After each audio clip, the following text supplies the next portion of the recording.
그리고 은혜로다 찬양 드리도록 하겠습니다.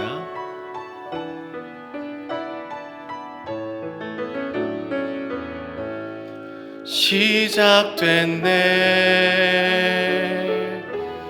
우리 주님의 능력이 나의 삶을 다스리고 새롭게 하네 자유하네 죄와 사망으로부터 나의 삶은 변하고 난 충만하네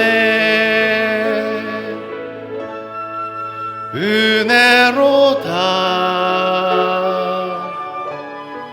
주의 은혜 한량없는 주의 은혜 은혜로다 주의 은혜 변함없는 신실하신 주의 은혜 손을 내리시고 사도신경으로 우리의 신앙을 고백하겠습니다. 전능하사 천지를 만드신 하나님 아버지를 내가 믿사오며 그 외아들 우리 주 예수 그리스도를 믿사오니 이는 성령으로 잉태하사 동정녀 마리아에게 나시고 본디오 빌라도에게 고난을 받으사 십자가에 못 박혀 죽으시고 장사한 지 사흘 만에 죽은 자 가운데서 다시 살아나시며 하늘에 오르사 전능하신 하나님 우편에 앉아 계시다가 저리로서 산자와 죽은 자를 심판하러 오시리라. 성령을 믿사오며 거룩한 공회와 성도가 서로 교통하는 것과 죄를 사하여 주시는 것과 몸이 다시 사는 것과 영원히 사는 것을 믿사옵나이다. 아멘. 자리에 앉으셔서 찬송가 357장으로 하나님께 찬송 올려드리도록 하겠습니다.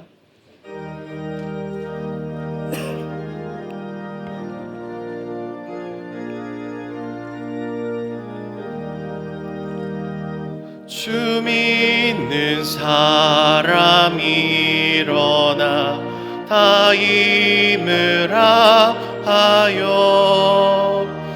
이 세상 모든 마귀를 다 쳐서 멸하세 저 앞에 오는 적군을 다 싸워 이겨라 주 예수 믿는 힘으로 온 세상이 기네 믿음이 이기네 믿음이 이기네 주 예수를 믿음이 온 세상이 기네 온 인류 마귀 괴율로 큰 죄에 빠지니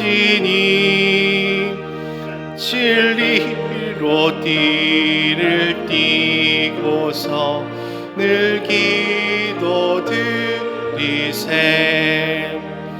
참 믿고 의지하면서 겁없이 나갈 때 주 예수 믿는 힘으로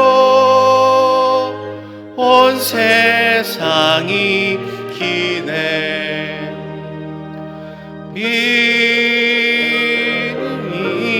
이기네 믿음이 이기네 주 예수를 믿음이 온 세상이 기네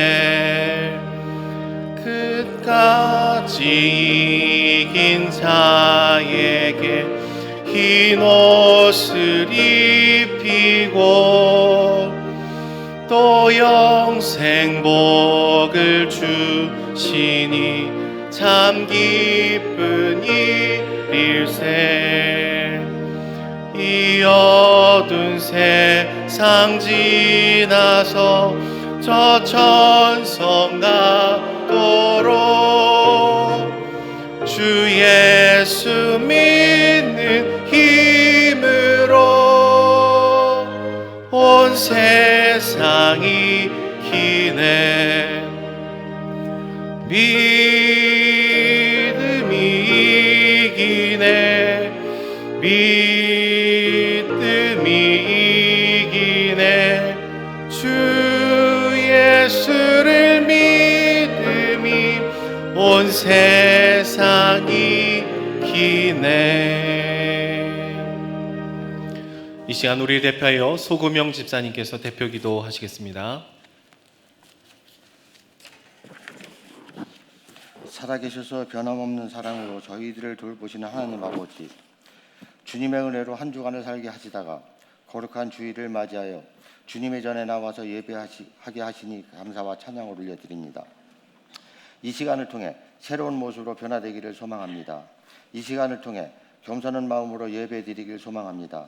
이 예배를 통해 주님의 영광이 가득 임하는 예배가 되게 하여 주시옵소서. 지난 한 주를 되돌아봅니다. 다양한 삶 속에서 거짓과 위선과 욕심을 내세운 적이 많았음을 고백합니다. 주님의 뜻대로 살겠다고 다짐하면서 늘 넘어지는 저희들을 긍휼히 여겨 주시옵소서. 깨지기 쉬운 양심과 인격을 강건하게 하여 주시옵소서. 주님의 삶을 본받아 사는 삶의 모습이 되게 하여 주시옵소서. 말씀을 통해 온전한 주님의 자녀로 거듭나게 하여 주시옵소서. 사랑으로 언제나 은혜를 더하여 주시는 하나님 아버지, 성령의 불로 저희 얼었던 신앙을 녹아 불붙는 신앙이 되게 하여 주시옵소서. 새해를 맞이하여 각오는 새롭게 하였지만 한 달이 지난 지금 저희의 모습 속에서 그때나 지금이나 별반 차이점을 발견하지 못하였음을 고백합니다. 저희 연약한 모습을 긍휼히 여겨 주시옵소서. 추리기의 강진을 통해 많은 사람들이 어려움에 처해 있습니다. 많은 도움의 손길이 다른 어느 때보다도 더더욱 필요한 때입니다. 한 사람 한 사람을 주님의 주신 사랑으로 도움의 손길을 줄 수 있도록 우리의 모든 것을 허락하시고 인도하여 주시옵소서. 그리하여 지역사회에 넘어 세상을 섬기는 모두가 되게 하여 주님께 영광을 올리게 하여 주시옵소서. 말씀을 전하시는 목사님을 기억하여 주시옵소서. 성령을 내어 쏟는 마음으로 말씀을 선포하실 때 말씀을 듣는 저희 모든 새 힘과 새 능력으로 충만해지는 시간 되게 하여 하셔서 한 주간도 하나님 나라 영역을 넓혀가는 데 앞장서 나아가는 일꾼이 되게 하여 주시옵소서. 예배를 돕는 모든 손길 위에도 함께 하셔서 저희들의 수고가 더해질 때마다 주님의 위로가 넘치게 하여 주시옵소서. 언제나 변함없으신 은혜와 사랑으로 함께 하시는 예수 그리스도의 이름으로 기도드립니다.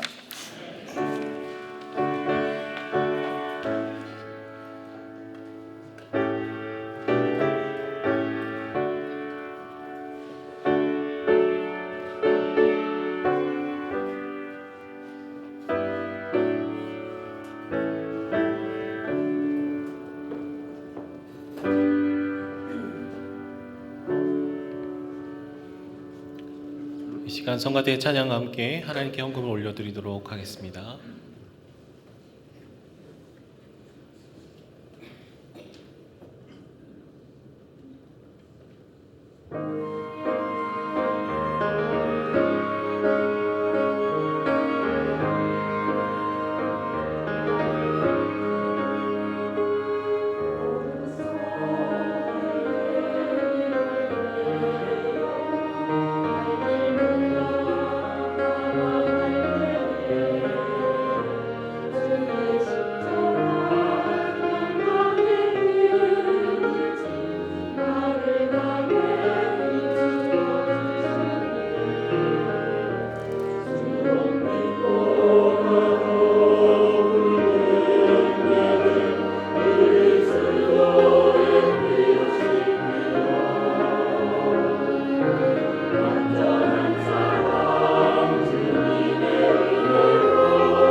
기도드리겠습니다. 사랑의 주님, 감사합니다.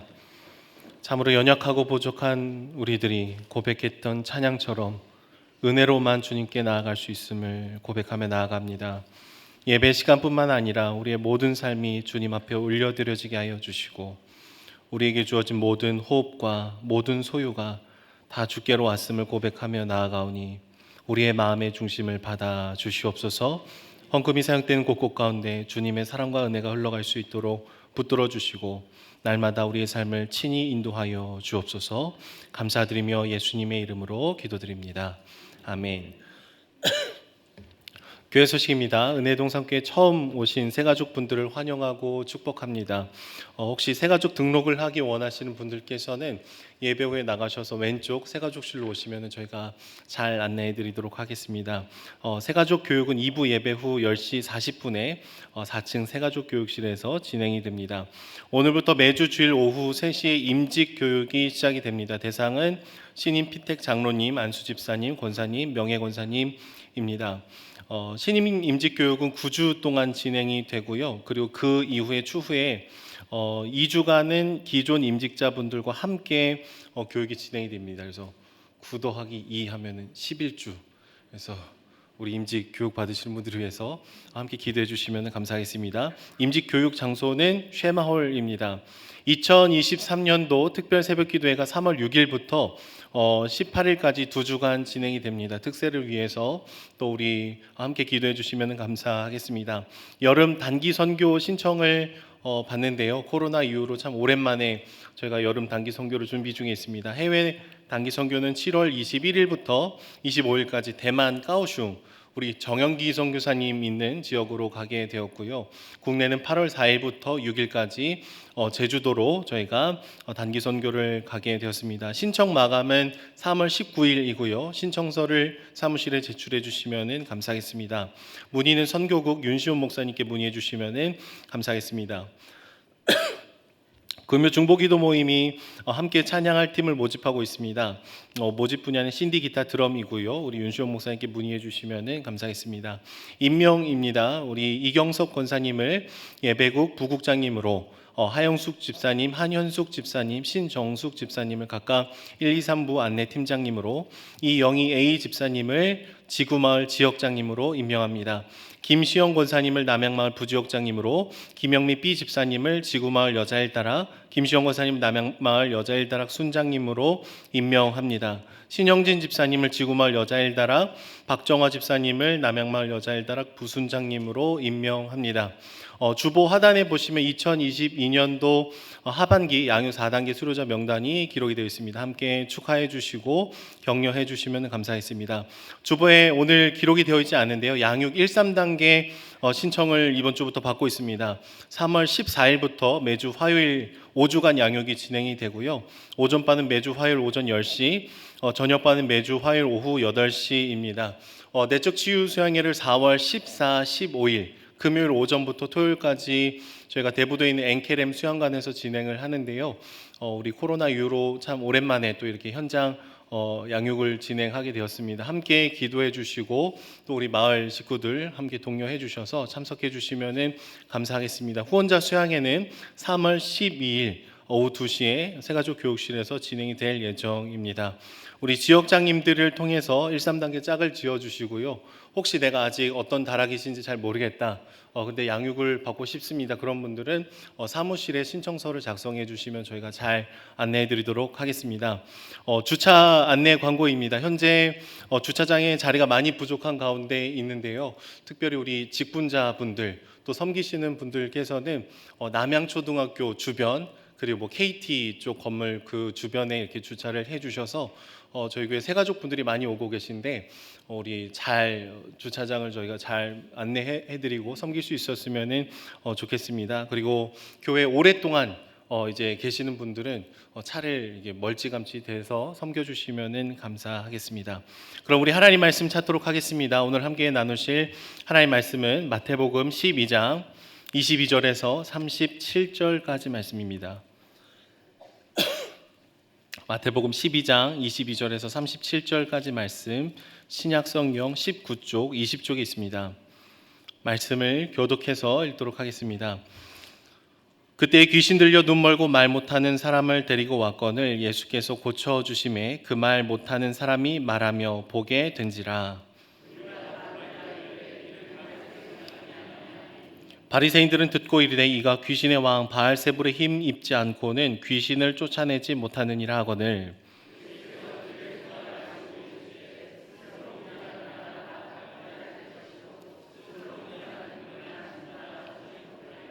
만일 사탄이 사탄을 쫓아내면 스스로 분쟁하는 것이니 그리하고야 어떻게 그의 나라가 서겠느냐.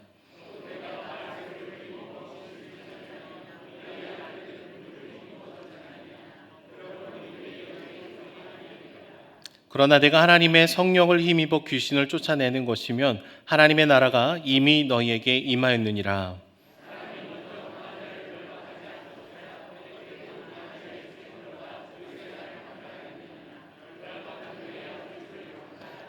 나와 함께 아니하는 자는 나를 반대하는 자요 나와 함께 모으지 아니하는 자는 해치는 자니라.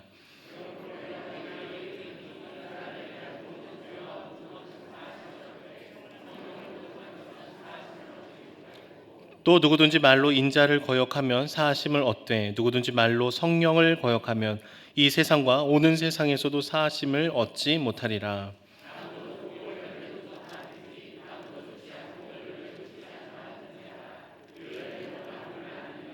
독사의 자식들아 너희는 악하니 어떻게 선한 말을 할 수 있느냐. 이는 마음에 가득한 것을 입으로 말함이라.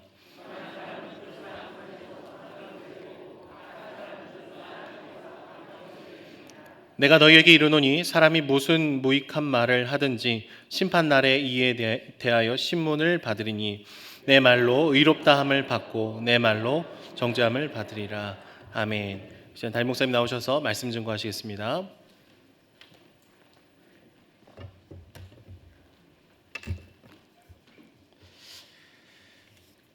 나니아 연대기라고 하는 영화를 보신 분들이 있을 겁니다. 그 나니아 연대기의 원저자인 C.S. 루이스, 그는 원래 옥스퍼드 교수였는데요. 그분이 독서에 관해서 남긴 아주 유명한 말이 있습니다. 독서는 자아를 죽이는 자객을 만나는 것과 같다. 마치 자객이 어디 탁 숨어 있다가 갑자기 탁 나타나서 칼로 팍 찌르는 것처럼 책을 읽다 보면 생각지도 못한 부분에서 그야말로 내 심장을 콱 찌르는, 그리고 정신이 번쩍 들게 하고 아 그렇구나 무릎을 치게 만드는 그런 글귀들이 책 속에 숨어 있다는 거예요. 그 책을 읽는 사람은 책을 읽다가 그야말로 자객을 만나서 자기의 심장이 찔리는 경험을 해야 된다, 이렇게 이야기했습니다. 아마 여러분도 그런 경험이 있을 거예요. 그런데 이런 사람도 있습니다. 자기 생각이 너무 완고하게 굳어 있는 사람, 누구 말도 잘 듣지 않는 사람, 그런 사람 책을 읽는데도 자객이 나타나도 다 무시해버립니다. 뭐 쓸데없는 소리, 뭐 이 사람 이상한 생각을 하고 있고 다 새로운 무슨 글귀를 봐도 그냥 다 무시하고 지나갑니다. 그럴 때 자객은 절대 그 사람을 찌르지 않고 바람과 함께 사라져버리죠. 우리가 말씀을 읽고 말씀을 묵상하고 말씀을 들을 때도 저는 똑같은 원리가 적용된다고 생각합니다. 예레미야 선지자는 하나님의 말씀이 불 같지 않냐, 하나님의 말씀이 방망이 같지 않냐, 이렇게 말했습니다.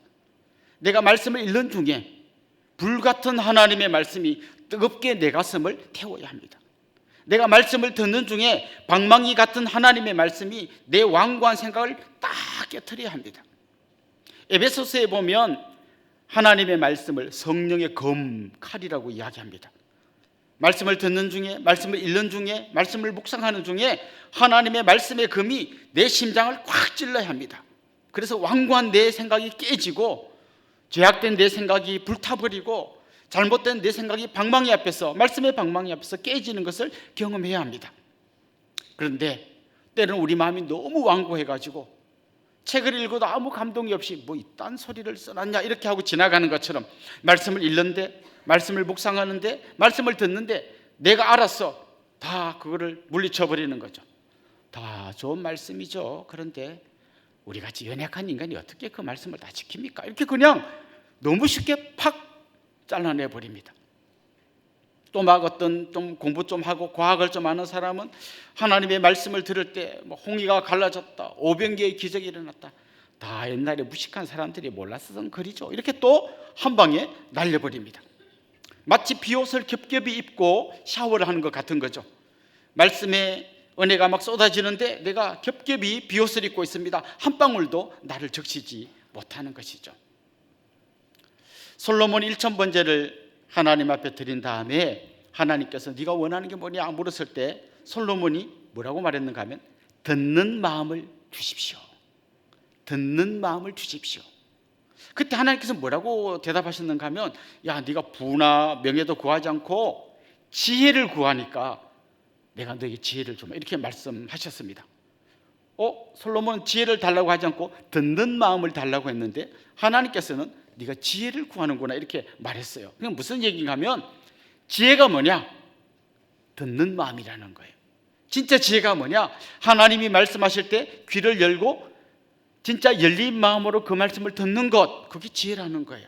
그 말씀을 듣다 보면, 그래서 하나님이 주신 지혜를 받다 보면 무엇이 옳은 일이고 어디에 내가 발을 담가야 되고 어디서 멈춰야 되고 어디서 돌아서야 되는지를 깨닫게 된다는 것이죠.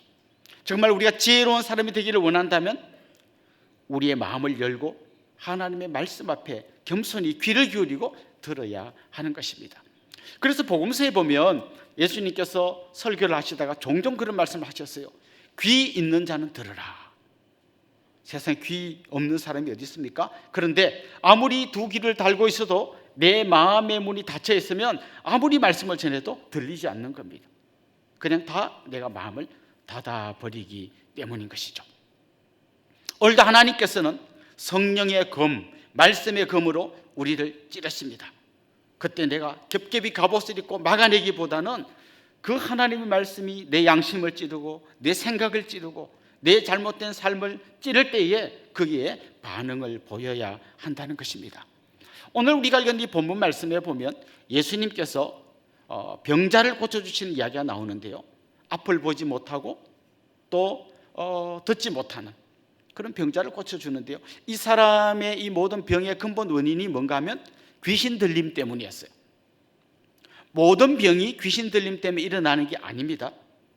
이렇게 말하면 이단입니다. 어떤 병은 귀신 들림 때문에 생긴 병이 있다는 거예요. 그런데 오늘 본문에 나오는 이 환자는 귀신 들림 때문에 이 병이 걸린 사람이었습니다.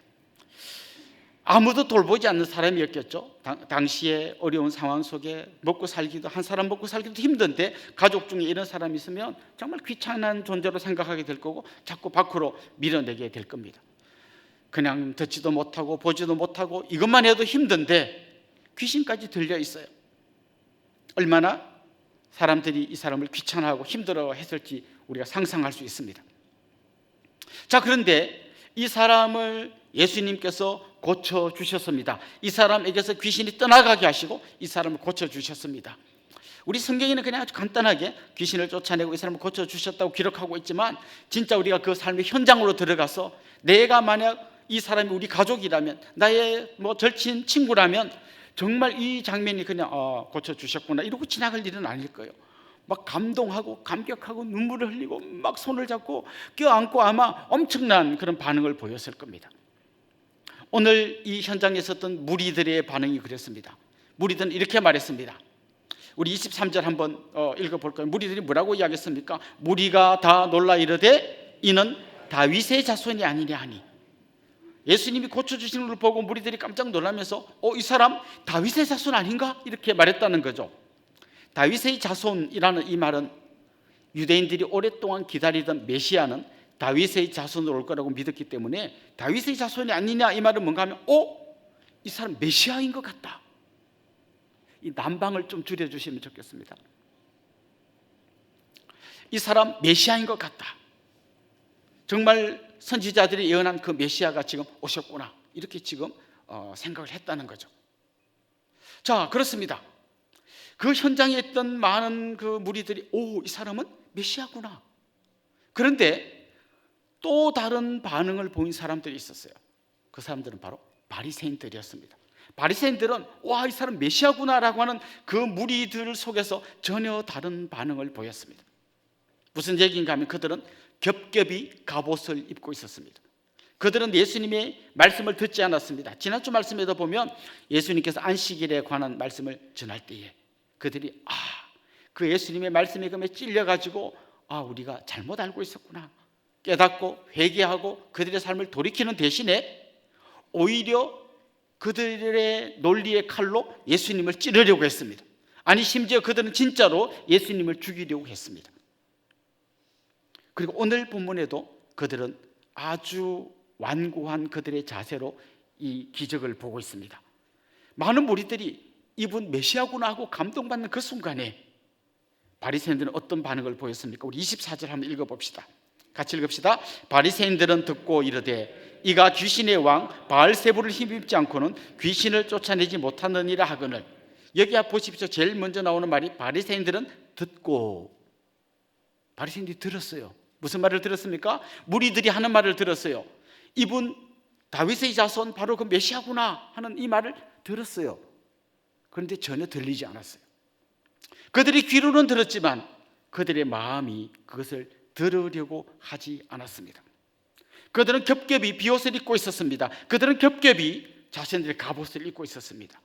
하나님의 말씀에 금이 찔러도 반응하지 않았고 거기에 찔린 사람들이 하는 이야기도 듣지 않았습니다. 그리고 그들은 뭐라 그랬습니까? 예수님이 귀신을 쫓아낸 건 놀랍게도 이렇게 말합니다. 귀신의 왕인 바알세불을 힘입어 쫓아낸 거다. 무슨 말인가 하면 이 바알세불이라면 그냥 사탄과 같은 말이라고 보면 돼요. 예수님이 사탄과 손을 잡고 귀신을 쫓아낸 거다. 이렇게 어거지를 부렸던 것이죠. 예수님은 지난주 말씀처럼 상한 갈 때도 꺾지 않고 꺼져가는 심지도 끄지 않고 끝까지 한 생명을 품으십니다. 그냥 마음으로만 품어주는 게 아니라 실제로 그 사람이 갖고 있는 이 심각한 문제, 이 귀신 들림의 문제를 해결해 주셨습니다. 그 장면을 보고 이분이야말로 메시아구나라고 사람들이 말하는데도 바리새인들은 이거 귀신의 왕 바알세불을 손잡고 쫓아낸 거야 라고 하는 말도 안 되는 소리를 하고 있는 것이죠. 그들은 주님의 말씀을 듣지 않았습니다. 그들은 무리들이 이야기하는 소리도 듣지 않았습니다. 그들은 답을 정해 놓았습니다. 어떤 현상이 일어나고 무슨 말을 하건 그냥 정답은 그들이 정해놓은 바로 그겁니다. 예수는 우리가 죽여야 될 대상이야. 나는 너를 죽이고 말겠어. 네가 무슨 말을 해도 너는 엉터리야. 네가 어떤 행동을 해도 너는 마귀와 손잡은 그런 존재지 진짜가 아니야 라고 이미 답을 다 정해놨습니다. 자기들은 절대 선이고 예수님은 절대 악이라고 답을 정해 놓았습니다. 그리고 그는 무리들의 말을 들을 때 그 말이 그들의 심장을 찌르는 대신에 그들의 질투심을 유발시켰습니다. 자기들이 그렇게 가르칠 때 사람들이 냉랭하게 반응을 안 보이더니 예수라는 자가 전할 때 사람들이 막 메시아가 아니냐 하는 거 보고 너무 샘이 났습니다. 시기가 나고 질투가 났습니다. 그래서 그렇게 생각한 거죠. 이건 보나마나 바알세불을 힘입어서 한 거야 라고 이야기를 한 겁니다. 오늘 본문에 보면 예수님께서 굉장히 논리정연하게 그들의 생각이 왜 잘못되었는지를 이야기해 주셨습니다. 이렇게 말씀하셨습니다. 나라가 스스로 분쟁하면 그 나라 망하지 않겠냐. 어떤 집안이 그냥 가족끼리 맨날 스스로 싸우면 그냥 그 집이 무너지지 않겠냐. 어떻게 아무리 그 악한 마귀지만 마귀가 귀신을 쫓아내는 집안 분쟁이 일어난단 말이에요. 이거 말도 안 되는 얘기가 아니냐. 이렇게 예수님은 아주 단호하게 그들의 논리의 허점을 찔러 주셨습니다. 그리고 한 가지 더 이야기했습니다. 바리새인들 중에도 귀신을 쫓아내는 자가 있는데 그렇다면 그들도 바알세불 손잡고 쫓아낸 거냐? 니네가 쫓아낸 거는 제대로 된 쫓아낸 거고 내가 쫓아낸 거는 바알세불을 힘입어 쫓아냈단 말인가? 요즘 말로 하면 내로남불, 니네 내로남불 아니냐? 이렇게 예수님이 말씀하신 거죠. 사실요, 이 바리새인들은 마귀와 전쟁하고 있는 예수님 편에 서서 예수님의 손을 잡아줘야 할 사람인데 오히려 뒤에서 총을 쏘고 있습니다. 전쟁에서 제일 위험한 게요, 아군이 뒤에서 쏘는 총이에요. 막아낼 방법이 없습니다. 앞에는 은폐물이 있어가지고 적군이 총을 쏴도 딱 엎드리면 다 막아내는데 뒤쪽에서 아군이 등 뒤에서 총을 쏘면 굉장히 위험합니다. 그들은 지금 그런 행동을 하고 있습니다. 저는 우리가 이 말씀 앞에서 한번 생각해 봐야 된다고 생각해요. 혹시 나는 아군의 등에 총을 쏘고 있지는 않은가? 혹시 여러분 가정에서 남편과 아내가 서로 대립할 때 나는 지금 내가 끝까지 소리를 지르고 우리 아내에게 막 큰 소리 치고 남편에게 막 대들고 하는 이유는 내 자존심을 지키기 위해서야 라고 생각하지만 나도 모르는 사이에 마귀와 내가 손잡고 아군을 공격하게 된다는 거예요. 지금 바리새인들은 예수님 보고 예수님이 마귀와 손잡고 귀신을 쫓아냈다고 말하고 있지만 사실은 자기들이 마귀와 손잡고 예수님을 공격하고 있는 거예요. 우리 가정에서 수많은 경우에 자기들도 모르는 사이에 마귀와 손잡고 가장 소중한 동지가 되어야 할 남편을, 아내를, 자녀를, 부모님을 공격할 때가 있습니다. 그리고 마귀는 그걸 매우 기뻐합니다. 저는 여러분이 마귀의 이런 허술한 작전에 휘말리지 않기를 간절히 소망합니다. 마귀가 막 내 마음에 충동을 줍니다. 그냥 있으면 너만 바보 돼. 아주 고춧가루와 후춧가루를 잔뜩 섞어가지고 너네 아내의 가슴에 확 뿌려. 그래서 진짜 고통당하는 걸 봐. 이렇게 말할 때 깨달아야 합니다. 이건 지금 마귀가 우리 둘을 이간질시키는구나. 그래서 그때 갑자기 여보 미안해. 내가 더 잘할게. 그럴 때 아내가 분이 확 풀리지 않겠습니까? 그때 속으로 이렇게 이야기하는 거예요. 마귀야, 너는 오늘 나한테 졌어. 이래야 되는 거예요. 그렇게 하자고 매일 마귀의 작전에 휘말려가지고 그냥 소리 지르고 하면 결국은 누가 승자가 되냐면 모두 패자가 돼요. 승리를 마귀에게 헌납하는 거예요. 그렇게 해놓고 나중에 또 당했구나, 또 당했구나. 이거 계속 반복하지 말고 진정한 승리자가 되기를 원합니다. 지금 바리새인들이 범했던 어리석은 그런 실수, 죄를 범하지 않기를 간절히 소망합니다.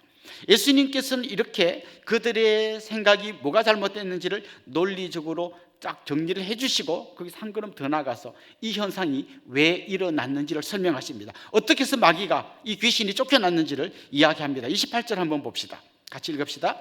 그러나 내가 하나님의 성령을 힘입어 귀신을 쫓아내는 것이면 하나님의 나라가 이미 너희에게 임하였느니라. 자, 이게 보면 어떻게 귀신이 쫓겨났다 그랬습니까?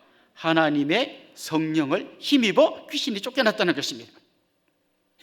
그리고 한마디 더 붙인 말씀이 뭔가 하면 지금 하나님의 성령을 힘입어 귀신이 쫓겨난 이 현상은 뭔가 하면 하나님의 나라가 임했다는 증거라는 거예요.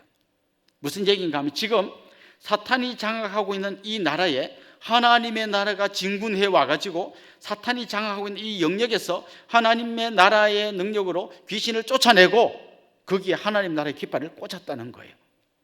하나님 나라가 지금 진군해 오고 있고 사탄의 나라가 패배해서 도망하는 중이라는 거예요.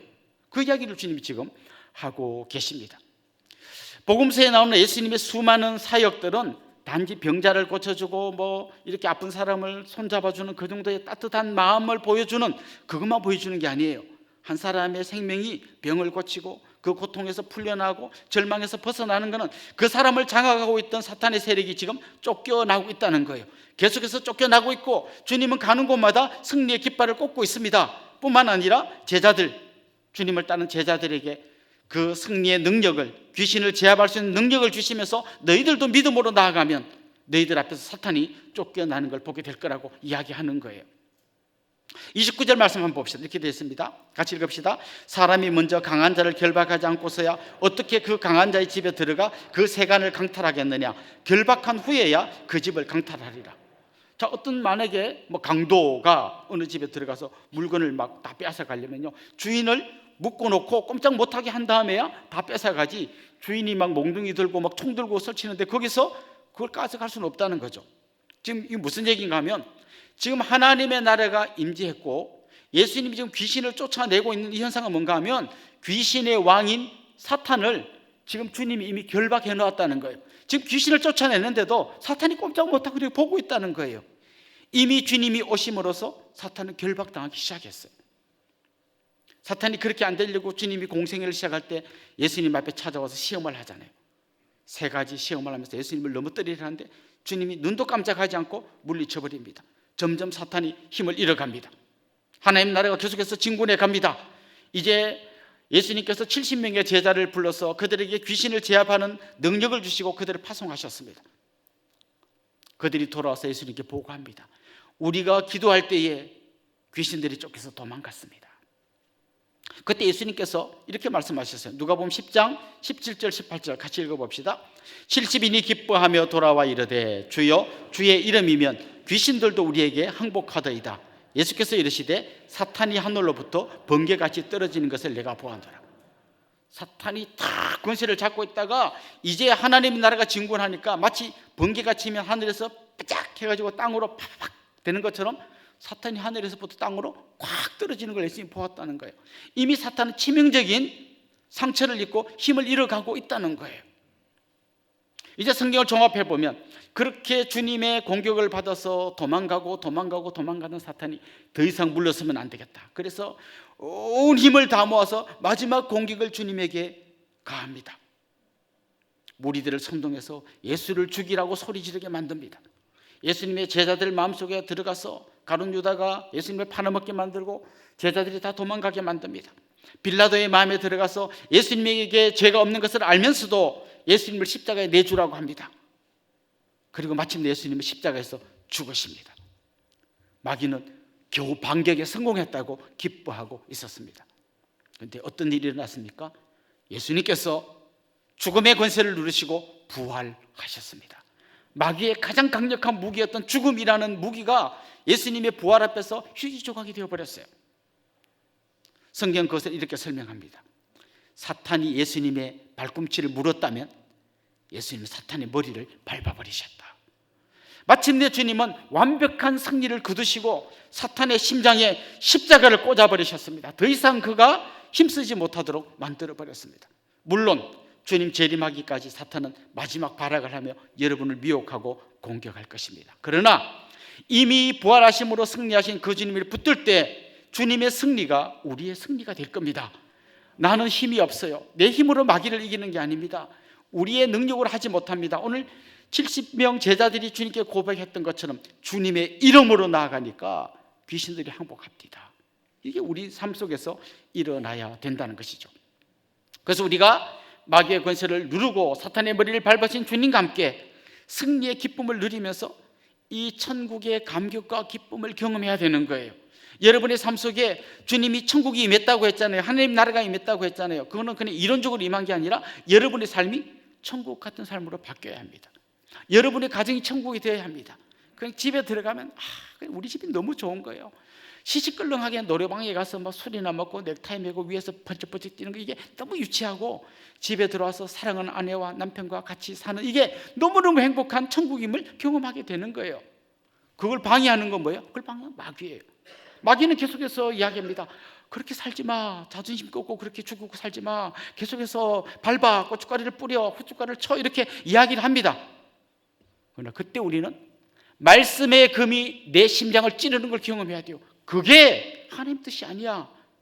하나님은 내 아내를 생명같이 사랑하려는 거야. 딱 찔리고 내가 지금 잘못하고 있구나. 찔려야 되는 거예요. 그것을 갑옷으로 막아내면 안 되는 거예요. 그냥 이웃집 사람과 약간의 뭔가 불편한 게 생길 때 그때 그냥 내가 막 이상한 스피커를 사가지고 막 우퍼를 달아가지고 그 집에 막 소음을 내게 하고 막 마귀를 계속 그렇게 우리를 부추길 때마다 아니야. 하나님 방법은 그게 아니야. 말씀의 금이 나를 찌르게 내 갑옷을 벗어야 하는 거예요. 내 비옷을 벗고 하나님의 말씀의 은혜를 경험해야 되는 거예요. 그때 여러분의 삶에 어떤 일이 생기느냐? 천국을 경험하게 된다는 거예요. 이게 천국이구나. 이걸 경험하게 된다는 거예요. 앞으로 우리가 미래의 영원한 천국을 누릴 뿐만 아니라 이 땅에서 하나님이 이미 허락하신 그 천국의 기쁨, 감격을 경험해야 된다는 것입니다. 마귀는 이걸 막아내리고 끊임없이 분열시킵니다. 남편과 아내가 싸우게 만들고 교회 공동체 안에서도 별거 아닌 거 가지고 내가 진리를 사수하기 위해서 싸우겠다. 그래서 이렇게 교회들 중에도 막 엄청 막 싸워서 왜 싸우냐? 교회에서 기타를 치어도 되냐 안 되냐 이거 가지고 죽기 살기로 싸워. 여러분 기타를 치는 게 하나님 뜻입니까? 안 치는 게 하나님 뜻입니까? 그건 중요한 문제가 아니에요. 근데 그것 때문에 막 진리를 사수한다고 싸워서 교회가 두쪽나는 거예요. 누가 승리자가 됩니까? 기타 치는 쪽이 승리자입니까? 안 치는 쪽이 승리자입니까? 그리고 마귀가 승리자가 되고 둘 다 패배자가 되는 거예요. 이제 주님은 거기서 한 걸음 더 나가셔서 아주 중요한 말씀을 하시면서 우리에게 어떤 질문을 던지십니다. 30절 말씀 한번 읽어봅시다. 같이 읽읍시다. 나와 함께 아니하는 자는 나를 반대하는 자요, 나와 함께 모으지 아니하는 자는 해치는 자니라. 자, 주님 이렇게 말씀하십니다. 나와 함께하는 사람이 있고 함께하지 않는 사람이 있다. 그런데 함께하지 않는 사람은 나를 반대하는 자다, 이렇게 말씀하십니다.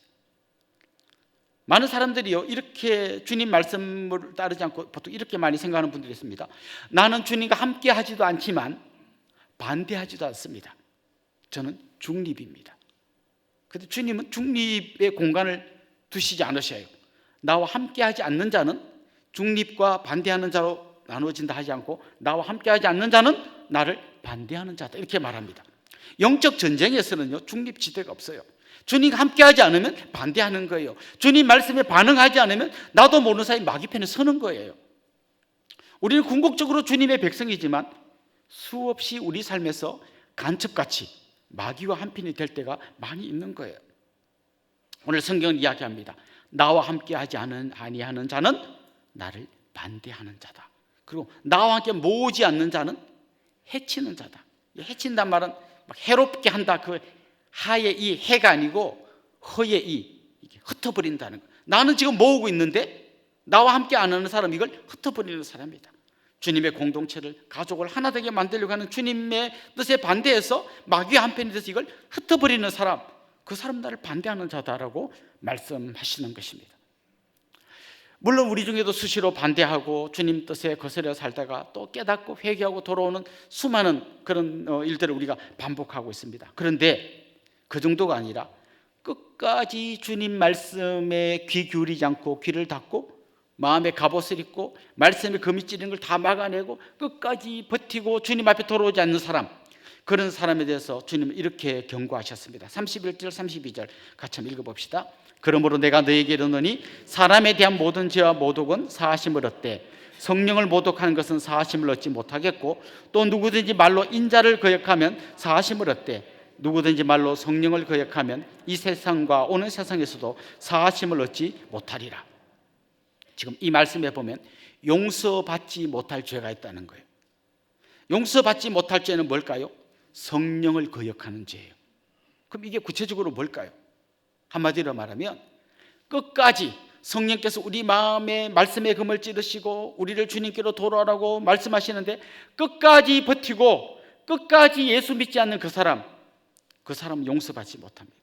우리가 막 살인, 강도, 막 암만 큰 죄를 지어도 주님 앞에 진심으로 회개하고 돌이키면 용서받을 수 있지만 끝까지 예수 믿지 않고 성령께서 말씀하시는데 귀 막고 갑옷 입고 버티는 그 사람은 용서받지 못합니다. 지금도 주님은 우리에게 말씀하십니다. 지금도 성령께서는 말씀의 검으로 우리의 양심을 찌르십니다. 그때 반응해야 됩니다. 더 이상 내 완고한 갑옷으로 막아내면서 끝까지 버티는 그 사람은 어쩔 수 없이 지옥 같은 삶을 계속 살아가야 합니다. 여러분 인생이 왜 힘듭니까? 왜 여러분 가정에서 천국을 경험하지 못합니까? 그건 바로 남편 탓이죠. 그건 바로 아내 탓이지요. 그건 바로 우리 자식 탓이고 부모 탓이죠. 그러면 답이 없어요. 그분의 문제는 하나님이 따로 해결해 주실 거고, 일단 나부터 이 갑옷을 벗고 성령께서 내 양심을 찌를 때에, 말씀의 검으로 찌를 때에 반응하기 시작해야 하는 거예요. 내가 진짜 내 아내를 위하여 한번 목숨을 내놓고 한번 사랑해 보는 거예요. 아니, 우리 아내가 자꾸 내 말을 안 듣는다니까요. 그건 하나님이 그분을 따로 다루게 놔두고 일단 내 문제부터 해결해 보는 거예요. 그때 비로소 약간의 희망이 보기 시작하고 여러분 가정에 여러분도 모르는 사이에 천국이 찾아오는 것을 경험하게 될 것입니다. 주님 오늘 우리에게 질문을 던지십니다. 너는 어느 편이냐? 너는 지금 하나님의 나라의 이 주인으로 오신 예수 그리스도와 함께 마귀의 권세를 누르고 천국을 경험하는 하나님 나라의 백성으로 살래? 아니면 소속은 하나님 나라라고 해놓고 계속해서 마귀와 손잡고 공동체를 붕괴시키고 가정을 깨뜨리고 계속 그렇게 살래 이렇게 물어보고 계시는 것입니다. 하나님 나라가 이미 우리 앞에 와 있습니다. 천국의 열쇠는 주님이 쥐고 계십니다. 그 주님 손을 잡을 때 여러분의 삶에 천국이 열리기 시작할 것입니다. 여러분의 갑옷을 벗으십시오. 왕관 여러분의 틀을 깨뜨리십시오. 불같은 하나님의 말씀 앞에서 여러분의 죄가 태워지게 하십시오. 방망이 같은 하나님의 말씀 앞에서 여러분의 왕관 생각이 깨뜨려지게 하여 주시도록 하나님께 기도하십시오. 성령의 검으로 여러분이 양심을 찌를 때 겸손히 주님 앞에 무릎 꿇고 엎드리십시오. 그럴 때 여러분은 하나님 나라의 백성, 이름만 하나님 나라의 백성이 아니라 진짜 천국을 경험하는 놀라운 삶을 살게 될 줄로 믿습니다. 여러분 한 분 한 분이 그런 삶을 살 수 있기를 주님의 이름으로 축원합니다. 우리 같이 한번 찬양하고 기도하면 좋겠습니다. 세상의 유혹 시험이 내게 몰려올 때에 이 찬양 같이 하겠습니다.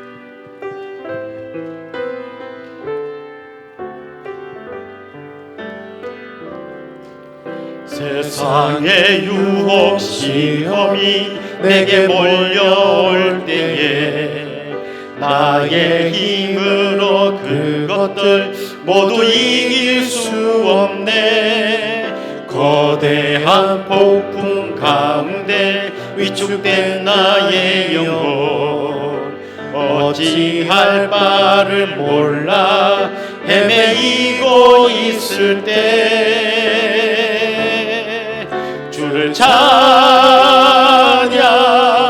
손을 들고 찬양 전쟁은 나에게 속한 것 아니니 주를 찬양 손을 들고 찬양 전쟁은 하나님께 속한 것이니 거짓과 속임수로 가득 찬 세상에서 어디로 갈지 몰라 머뭇거리고 있네. 공중의 권세 잡은 자 지금도 우리들을 실패와 절망으로 넘어뜨리려 하네. 주를 찬양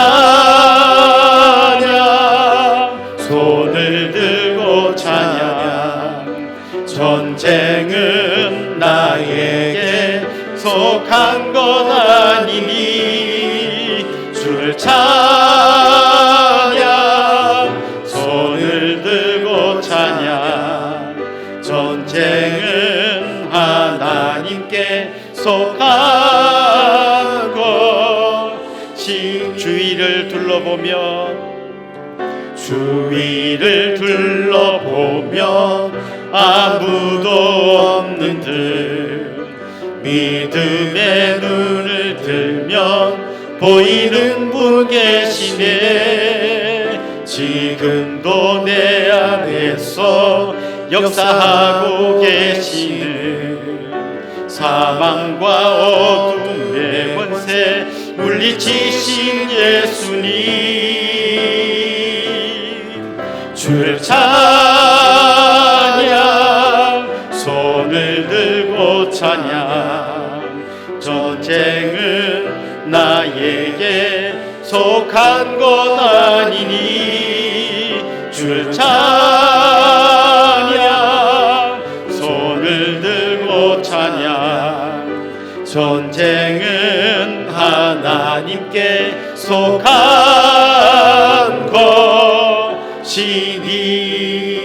것이니. 우리 말씀을 생각하면서 같이 기도하겠습니다. 오늘도 우리 귀에 주님의 말씀이 들려올 때 완고한 마음으로 갑옷을 입은 것처럼 버티지 말고 그 말씀이 내 심장을 찌르게 해주십시오. 말씀을 통해 변화받고 하나님 나라의 백성으로서 그 말씀에 순종하면서 살게 해주십시오. 그래서 우리 가정이 천국이 되고 우리 교회에서 천국을 경험하게 해주십시오. 더 이상 남 탓하고 다른 사람을 정죄하고 판단하는 대신에 내가 하나님의 말씀에 온전히 무릎 꿇게 하옵소서. 마귀의 종로로 타지 말고 주님과 함께 천국을 경험하게 하옵소서. 우리 이런 제목을 한번 합심해서 통성으로 기도하겠습니다. 하나님 아버지, 오늘도 말씀 앞에 겸손히 무릎을 꿇습니다. 하나님의 말씀이 금이 우리의 양심을 찌르고 심장을 찌를 때에 겹겹이 갑옷을 입고 비옷을 입고 있는 것처럼 하나님의 말씀 앞에서 반응하지 않고 버티고 또 내 고집대로 완고한 마음대로 사느라 천국을 경험하지 못하고 지옥 같은 삶을 사는 우리의 어리석음을 보게 하여 주옵소서. 하나님, 가정에서 공동체에서 마귀의 종로로 되지 않게 하여 주옵소서. 우리를 하나 되게 하고자 하는 주님의 말씀을 거역하고 마귀와 손잡고 끊임없이 누구를 판단하고 정죄하고 남탓하는 우리의 어리석음을 주님 앞에 고백하오니 용서하여 주시옵고 우리를 새롭게 하여 주옵소서. 말씀으로 우리를 새롭게 하여 주옵소서. 주님의 말씀에 금이 우리를 찌를 때에 하나님 반응하게 하여 주옵시고 회개하게 하여 주옵시고 우리의 삶을 돌이키게 하여 주옵소서. 내가 변화됨으로 우리 가정이 변화되고 내가 변화됨으로 우리 다락방이 변화되고 나의 변화를 통해서 우리 교회가 변화되고 새롭게 되는 놀라운 역사를 경험하게 하여 주옵소서. 주님의 이름으로 십자가와 부활의 능력으로 성리를 경험하는 하나님의 백성들의 삶이 되게 하여 주옵시고 날마다 천국을 경험하는 복된 삶 살게 하여 주옵소서. 우리 한 번 더 기도할 텐데요, 지금 튀르키예와 시리아에 엄청난 지진이 왔고 많은 사람이 지금 고통당하고 있습니다. 지금 이제 골든타임이 거의 끝나가고 있는데 마지막까지 생존자 구조 작업이 잘 진행되게 하시고 고통 가운데 있는 그들을 주님 직접 찾아가 주셔서 위로해 주시고 그들의 눈물을 닦아 주시도록 같이 한번 기도하도록 하겠습니다. 기도합니다. 하나님 아버지, 저 튀르키예와 또 시리아에 있는 수많은 사람들이 지진으로 인해서 고통당하고 있습니다. 수많은 사상자가 나왔습니다. 하나님, 가족을 잃은 사람들의 눈물의 통곡 소리가 들립니다. 하나님, 여전히 구출되지 못하고 마지막 신음하고 있는 사람들이 있습니다. 주님이 골든타임이 얼마 남지 않았는데 주님께서 함께하여 주셔서 한 생명이라도 더 구출할 수 있도록 도와주시고 이 힘들고 어려운 상황 속에서 쉽게 이 상황을 분석하려 하지 말고 겸손히 하나님만 바라볼 수 있는 저희들 되게 하여 주옵소서. 주님께서 직접 찾아가 주셔서 한 사람 한 사람 위로하여 주시고 그들의 눈물을 닦아주시고 하나님 구조자가 받는 사람들에게 지혜를 다하여 주셔서 좋은 결과들이 나올 수 있도록 은혜를 베풀어 주시옵소서. 하나님 아버지, 고통 가운데 있는 사람들을 주님께서 위로하여 주시고 하나님, 같이 기도하는 가운데 오히려 이 세계 가운데 평화가 찾아오고 모두가 손잡고 하나 되는 그런 귀하고 복된 소식들이 들려오게 하여 주시옵소서. 하나님 아버지, 겹겹이 완고한 갑옷을 입고 주님의 말씀에 금이 들어오지 못하도록 막아내고 있는 우리의 완고함을 주님 앞에 고백합니다. 주님, 오늘 말씀 앞에서 내 완고한 갑옷들을 벗어 던집니다. 비옷을 입고 샤워를 하는 것처럼 끊임없이 말씀을 듣고 말씀을 읽고 묵상하지만 전혀 그 말씀이 나를 찌르지 못하도록 하고 있는 나의 완고함을 주님 앞에 고백합니다. 주님, 이 모든 것들을 벗고 있는 모습 그대로 주님 앞에 나아가 그 말씀이 나를 새롭게 변화시키도록 주님 앞에 엎드립니다. 주님, 우리를 긍휼히 여겨 주옵소서. 그래서 더 이상 마귀의 괴계에 휘말려 놀아나지 않게 하여 주시고 우리를 하나 되게 하신, 그리고 천국을 경험하려고 하신 그 주님의 놀라운 은혜를 경험하는 믿음의 사람들이 되게 하여 주옵소서. 감사하고 예수님의 이름으로 기도드리옵나이다. 아멘. 저를 잠깐 주목해 주시면 좋겠습니다. 혹시 지난주가 자기 생일이었던 분, 우리 같이 한번 축하하겠습니다. 한번 손 들고 일어나 봅시다. 지난주 생일이었습니다. 네, 감사합니다. 또요, 지난주가 결혼 기념일이었던 분, 지금 앞에도 뒤에도 지금 생일인 분이 계십니다. 혹시 오늘 우리 교회 등록하기를 원하고 우리 한 가족이 되기를 원하는 분 한번 계시면 손 들고 같이 한번 일어나면 저희들이 축하하고 축복하겠습니다. 이분들 저 뒤에 계십니다. 우리 주님의 이름으로 환영하고 축복하도록 하겠습니다. 아주 먼 옛날,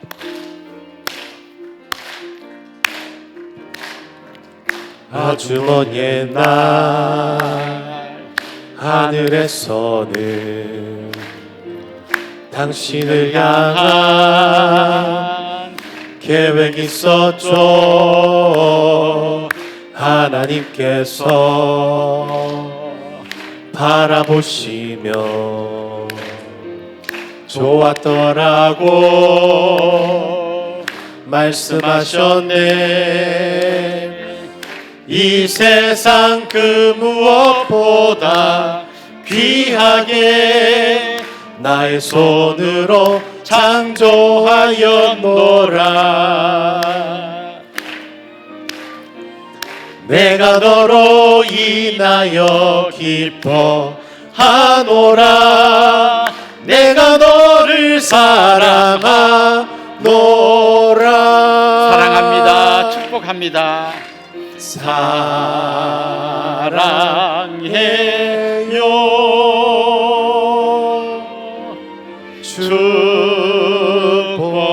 축복해요. 당신의 마음에 우리의 사랑을 모아드립시다. 사랑을 드려요. 우리 앞뒤로 또 옆에 있는 분들께 한번 인사합시다. 주님의 이름으로 사랑하고 축복합니다. 이제 우리 자리에서 한번 일어나겠습니다. 다시 세움, 우리 주제 찬송 같이 하고 축도로 예배를 마치도록 하겠습니다.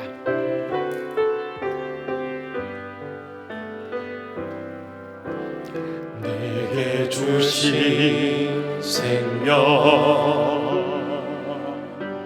전할 때 열매 맺게 하시고 우리에게 주신 사랑 더할 때 넘치게 하시네. 이끄시는 자리 설 때에 하나님 일하시니 내 안에 기쁨 충만하리라. 우리 안에 성령 충만하리라.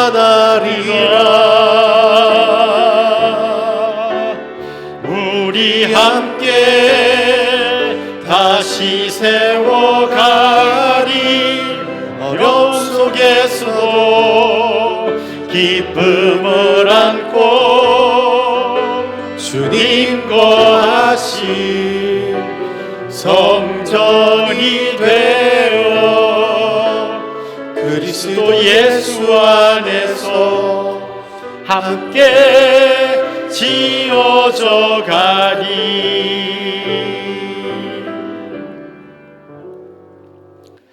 우리 주 예수 그리스도의 은혜와 하나님 우리 아버지의 극진하신 사랑과 성령님의 감화, 감동, 위로, 교통, 충만하심이 사랑하는 주님의 백성들과 그 가정 위에 이제로부터 영원토록 함께 있을지어다. 아멘.